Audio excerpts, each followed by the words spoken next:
Sir ఇప్పుడు జగన్మోహన్ రెడ్డి గారు అధికారంలోకి వస్తే ప్రతి ఏటా జాబ్ క్యాలెండర్ ఇస్తాను, లక్షల ఉద్యోగాలు ఇస్తానని చెప్పారు. యాక్చువల్గా కొత్త కంపెనీలు కూడా తీసుకొస్తానని చెప్పారు. మరి కొత్తగా తీసుకొస్తున్నాం కానీ ఉన్నవి కూడా వెళ్ళిపోయినటువంటి పరిస్థితులు కనిపిస్తాయి. మీకు ఎలా అనిపిస్తుంది ఆయన హామీలు? కొత్త కంపెనీలు తీసుకొస్తా అన్నారా? అదేంటండి, 1-2 మీటింగుల్లో జగన్ గారు కంపెనీలు తెచ్చేసామన్నారుగా. మరి ఎక్కడా కనపడలే. వెళ్ళిపోయిన కంపెనీలు కనబడుతున్నాయి కానీ మరి వచ్చిన కంపెనీలు కనుచూప మేరలో ఎక్కడా కనపడలేదు. వైనాట్ 175 అని చెప్పుకోవటానికి ఏముందండి? కేఏ పాలు కూడా 175 వస్తాయి అంటాడు.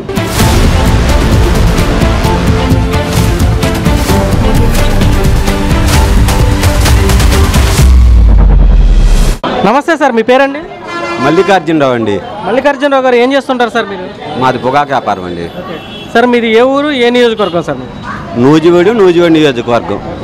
సార్ రాష్ట్రంలో ఎలక్షన్స్ రాబోతున్నాయి మరికొద్ది రోజుల్లో. ఈ 5 సంవత్సరాలు వైసీపీ ప్రభుత్వం చూశారు. మరి రాబోయే ఎన్నికల్లో ఏ ప్రభుత్వం అధికారంలోకి వస్తే రాష్ట్ర అభివృద్ధి బాగుంటుందని మీరు భావిస్తున్నారు సార్? ఒక్కసారి అని అన్నందుకు చూసాము. 1-2 పథకాలు తప్ప అన్ని పథకాలు ఫెయిల్యూరు. 99% అమలు చేసి అంటున్నారు కానీ నిమిషాల వ్యవధిలో 99 తప్పులు కూడా చెప్పగలను. అది వెనక తిరిగి చూస్తే 1-2 సంక్షేమాలు తప్ప అభివృద్ధి ఏమీ లేదు. సార్ ఇక్కడ మీ పార్లమెంటు పరిధిలో పోలవరం పూర్తి అవ్వలేదు, చింతలపూడి రిజర్వాయర్ కట్టలేదు. మీకు ఎలా అనిపిస్తుంది? ఎందుకంటే మీ ప్రాంతంలో నీటి ఎద్దడి బాగా ఉంది, మీకు ఎలా అనిపిస్తుంది? పోలవరం విషయానికి వస్తే ఏంటండి, పోలవరం కానీ రాజధాని విషయంలో కానీ ఇసుక మద్యపాన నిషేధం అని చాలా మాటలు ఇచ్చాడు కానీ సరిగ్గా నిలబెట్టుకోలేదండి. ప్రజల్లో కూడా వ్యతిరేకత బాగా ఉంది. సార్ ఇప్పుడు జగన్మోహన్ రెడ్డి గారు అధికారంలోకి వస్తే ప్రతి ఏటా జాబ్ క్యాలెండర్ ఇస్తాను, లక్షల ఉద్యోగాలు ఇస్తానని చెప్పారు. యాక్చువల్గా కొత్త కంపెనీలు కూడా తీసుకొస్తానని చెప్పారు. మరి కొత్తగా తీసుకొస్తున్నాం కానీ ఉన్నవి కూడా వెళ్ళిపోయినటువంటి పరిస్థితులు కనిపిస్తాయి. మీకు ఎలా అనిపిస్తుంది ఆయన హామీలు? కొత్త కంపెనీలు తీసుకొస్తా అన్నారా? అదేంటండి, 1-2 మీటింగుల్లో జగన్ గారు కంపెనీలు తెచ్చేసామన్నారుగా. మరి ఎక్కడా కనపడలే. వెళ్ళిపోయిన కంపెనీలు కనబడుతున్నాయి కానీ మరి వచ్చిన కంపెనీలు కనుచూప మేరలో ఎక్కడా కనపడలేదు. అది జాబ్ క్యాలెండర్ అంటే ప్రజల మొత్తానికి తెలుసు. వాలంటీర్ల పోస్టులు 2 లక్షలు చిల్లరే, సచివాలయ పోస్టులు 1 లక్ష చిల్లరే. అవుట్సోర్సింగ్ పద్ధతిలో తీశారు కానీ ఒక్క ఉద్యోగ ప్రకటన ఇచ్చి ఏబిపిఎస్సిసి ద్వారా ఒక్క ఉద్యోగం తీయలా. 5 సంవత్సరాలు నిరుద్యోగుల పరిస్థితి 5 సంవత్సరాలు వెనక్కి తిరిగి చూసుకుంటే వాళ్ళ పరిస్థితి ఏంటో అర్థమైపోయింది. ఇప్పుడు జగన్మోహన్ రెడ్డి గారు 3 రాజధానులు అంటున్నారు. రాష్ట్రానికి 1 రాజధాని బెటరా, 3 బెటరా? ముగ్గురు పిల్లలని చెప్పి ఎదటిన ప్రతిపక్ష నాయకుడిని అంటున్నారు కదండి. అట్టగా మరి ఈయన 3 రాజధానులు అంటున్నాడు కానీ ఎక్కడైనా ఒక రాయన్నా వేసాడా? ఉన్న మట్టి తవ్వుకెళ్ళటం తప్పితే. సార్ మరి రాష్ట్రంలో రోడ్ల పరిస్థితి ఎలా ఉంది? మీ నియోజకవర్గంలో పర్టికులర్గా ఎలా ఉంది? రోడ్ల పరిస్థితి ఎలా ఉందంటే, మేము కాకపోయినా ప్రజెంట్ ఈ 4.5 సంవత్సరాలు అధికార పక్షంలో ఉండి తిరిగిన వాళ్ళకి కూడా వాళ్ళ కంట కనబడుతుంది కానీ చేసేదేమీ లేక ఇంకా డొల్లి చేస్తున్నారు. 5 సంవత్సరాల్లో నగరాల్లో తప్పితే విలేజెస్లో మాత్రం ఒక్క రోడ్డు ముట్టుకోలేదండి. రోడ్ల పరిస్థితి గుంతలమయమండి, అది చెప్పే పని లేదు.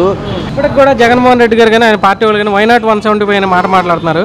నిజంగా అసలు జగన్ గారికి ఎన్ని సీట్లు వస్తాయని మీరు భావిస్తున్నారు? వైనాట్ 175 అని చెప్పుకోవటానికి ఏముందండి? కేఏ పాలు కూడా 175 వస్తాయి అంటాడు కానీ ప్రజల తీర్పుని బట్టి ఉండిద్ది కదండి. 45 నుంచి 50 సీట్లని తేలిందండి కానీ బయటికి చెప్పుకోలేరు కదండి. ఇంకా పెంచుదాం అని ఆ తాపత్రయంతోనే ఈ తిరుగు అట, అంతేగాని ప్రభుత్వం మాత్రం వన్ సైడ్గా కూటమిదేనండి. సరే, జగన్మోహన్ రెడ్డి గారు ఎన్నికల ముందే ఏదో ఒక స్టంట్ అనేది ప్లే చేస్తారని అందరూ అంటున్నారు. గతంలోనేమో కోడికత్తి ఇష్యూ జరిగింది అంటున్నారు, ఇప్పుడేమో రాయితో దాడి చేశారంటున్నారు. మీకు ఎలా అనిపిస్తుంది ఇష్యూస్ చూస్తుంటే? జగన్ గారు కోడికత్తి డ్రామా అంటే అది ప్రత్యేకంగా కోర్టులే చెప్పేసినాయి. ఇంకా బాబాయ్ గారు గొడవలపోటు సానుభూతి. అలాగే ఇది కూడా ఎలక్షన్ స్టంటేనండి, అంతేగాని ఎలక్షన్ స్టంటు ఏదో ఒక విధంగా సానుభూతి పొందాలని చూశారు కానీ ఇది పొలిటికల్ డ్రామానేనండి. సంపాదన లేని సంక్షేమం పంచినా రాష్ట్రం అప్పుల పాలు తప్పితే ఉపయోగం లేదండి. సంపద సృష్టించాలి, దాని తగ్గట్టు సంక్షేమాలు పంచాలి, అభివృద్ధి చూపించాలి. అభివృద్ధి రోడ్లు మాట ఇచ్చిన మద్యంలో అమలు లేదు, ఇసుకలో అమలు లేదు. కార్మికులు ఏ విధంగా బాధపడుతున్నారో తెలియదండి కానీ ఒక్క ఇసుక వల్ల 52 రంగాలు బతుకుతాయండి. నిజంగా చదువుకున్న రాజకీయ నాయకుడికి అయితే అవగాహన ఉండదు. ఒక్క ఇసుక ఒకటే అనుకుంటారు. ఇసుక తర్వాత దాని మీద శానిటరీ సెక్షను, టాపీ మేస్త్రులు వీళ్ళు అనుకుంటారు. కానీ ఒక్కొక్క సంస్థకు వచ్చి 12 మంది 52 రంగాలు దెబ్బతింటాయండి ఒక్క ఇసుక వల్ల. దాన్ని కూడా 1200 ఉండే ఇసుక 5500 6000 రూపాయలు అమ్ముతున్నారండి ట్రాక్టర్. దానివల్ల అభివృద్ధి శూన్యం, సంక్షేమం పాత ప్రభుత్వంలో చేసినవి ఇంచుమించు ఆల్మోస్ట్ చేస్తున్నారు.